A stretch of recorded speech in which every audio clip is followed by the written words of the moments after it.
Dear students, today we will solve another problem, that is open loop gain system g of s is given. So take that. So numerator we are having k s plus 5, denominator s square plus 4s plus 20. So as we know, first step we need to identify poles and zeros. So poles we are having complex root, so we'll get minus 2 plus 4j, minus 2 minus 4j, right? Then in the numerator we are having zeros, so that is s term is present, s plus 5, so zeros will get s is equals to minus 5 from this root, right? Then next step is whether p is greater than z or z is greater than p. Yes, we are having two poles which is greater than 0, so n is equals to p is equals to 2. If 0 is greater, then n is equals to z. Now p is greater, so n is equals to p is equals to 2. Third step is p minus z, that is 2 minus 1, which is equals to q. So q is equals to 1 means it always starts from 0, right? So only one variable, so we need to find the value of theta. That theta is, we'll get 180 degree. Theta is equals to, right? So that is we are having an asymptote formula. Theta is equals to 2q plus 1 into 180 divided by p minus z. P minus z. So put q value as 0, you will get 180 degree. Okay,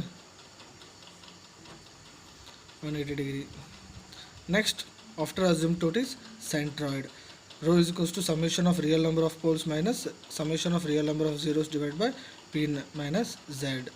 So real number of poles is minus 2, right?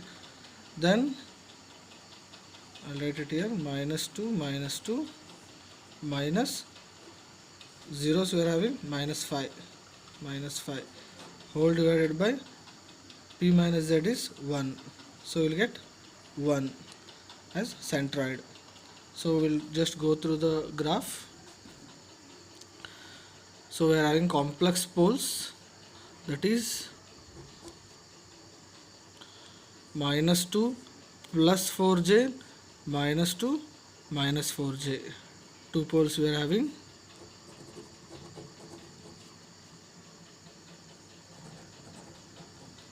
Right, then 1 0, that is minus 5.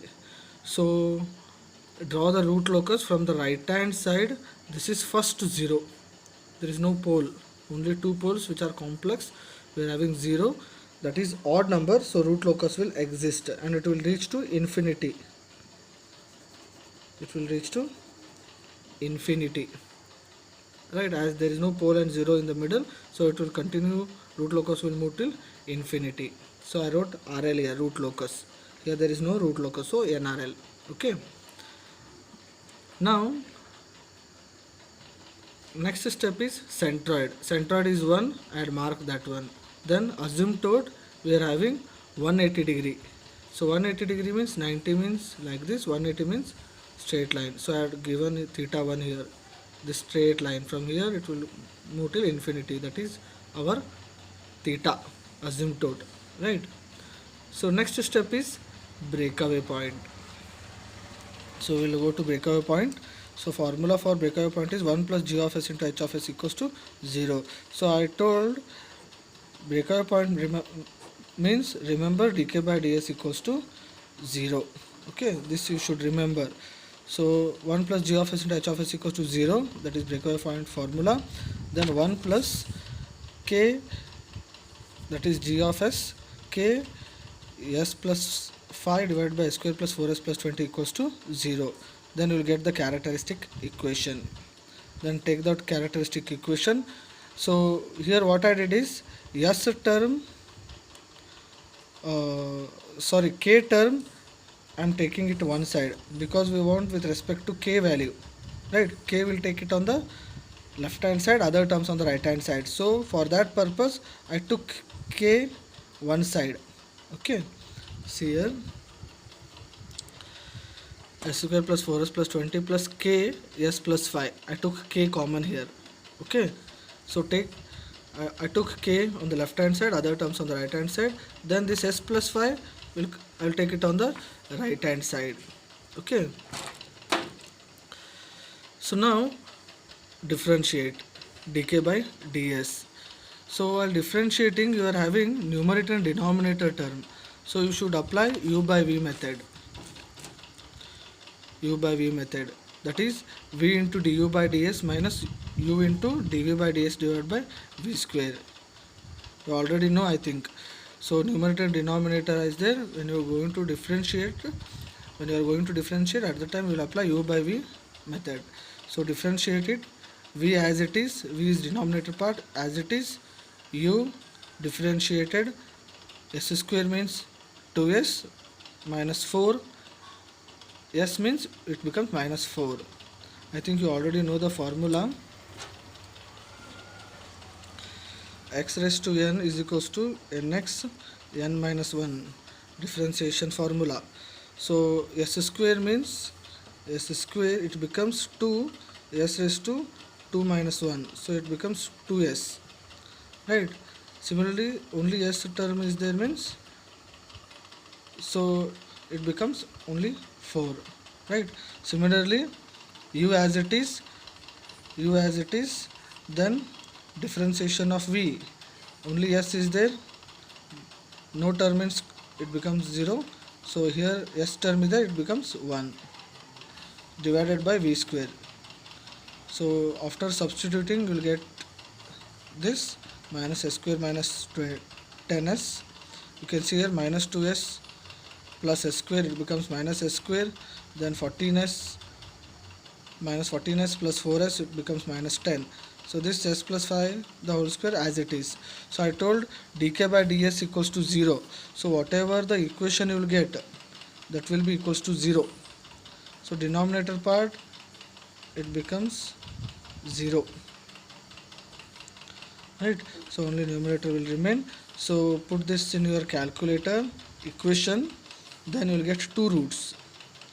So for each root, find the value of k. So how to find? So this s value, you put it here in k equation. Put s here, then you will get the value of k. Likewise, I put minus 10, I got k value. If I put s equals to 0, then I got this k value. So the k with positive, that s will be selected. The k with positive, that s will be selected. Keep this in mind. Okay. So after breakaway point, next step is intersection with imaginary axis. 1 plus g of s into h of s equals to 0. You know already how to solve that. Then in breakaway point, we took k term one side, but here we will take s term one side, because intersection with imaginary axis means we need to form a Routh array. Intersection with imaginary axis means we need to form a Routh array. So take s term one side. Okay. Then this also s term one side. This becomes s raised to 0. No term means s raised to 0 it is. So now s square, if this is s square, then here it will be s raised to 0 term. Same I wrote it here. 1 s square. S square means even number. So here s raised to 0 is even number, I wrote it here. Then s raised to 1. Yes, s raised to 1 is here, that is 4 plus k, I wrote it here, right? Then this into this minus this into this. 4 plus k minus 0 whole divided by 4 plus k. 20 plus 5k. 4k into this.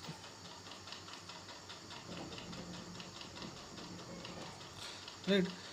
4 plus k into this 20 plus 5k minus, here there is no term means 1 into 0 divided by 4 plus k. So this 4 plus k will get cancelled. Only 20 plus 5k will remain, which I wrote it here. Right?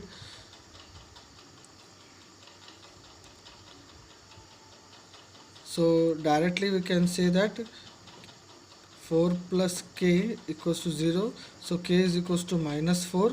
When k is equals to minus 4, then no need to find the s value. Okay. When k is negative, in the previous problem I told, no need to find the s value. Only when k is positive, then find auxiliary equation. From that you will get the value of s. Okay. So next step is angle of departure. Okay. You already know the formula. Then angle of departure, draw separate diagram. I have drawn the poles here. This is 0. So complex root means when the complex root existing in the poles, we will get angle of departure. When complex root is existing in the zeros, that is in numerator, we will get angle of arrival. Okay. Only difference is here 180 minus pi is there, no? An angle of arrival 180 plus pi, only that is the difference. Okay. Instead of poles, we will be having zeros, complex zeros, right? So pi d, I took this pole. So from this pole, draw a line for each pole and 0. Okay. So I drawn from this, I drawn a line to each pole and 0. So this pole is there, pi p1. Here 0 is there, pi z1. Okay. Only one pole and one 0. This I consider as pi d. Right. Now draw the angle. Pi p1 will directly come to know it is 90. Right. Similarly, pi z1, in between these two we need to find angle. So draw a line in between which shows its opposite line. So measure it. So how much it is? 1. Here 0 to 4 means 4. So I wrote the formula, tan inverse of opposite by adjacent. So opposite is 4. You can see here, measure it. Then 2 to 5 means it is, measure it, 3. Adjacent is 3. So 4 by 3, tan inverse of 4 by 3, you will get 53.13. This is your pi z1.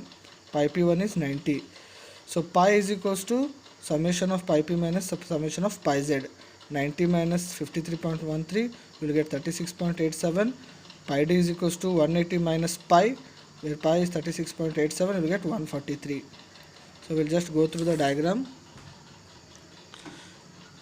See here, pi d, 90 means here straight line, 143 means this angle. By using protractor mark that one, 143. So your root locus will be going like this, but your asymptote is 180 degree, so it will come here and it will touch the breakaway point. Here also minus 143, opposite root will be having minus sign. 0, 90, 143 means this angle. So your root locus will be moving with respect to this, but it will follow the asymptote and it will reach to breakaway point. So this is your actual root locus. So here you are having two branches. One is this one, another one this one. So n is equals to 2. So you can see in your graph.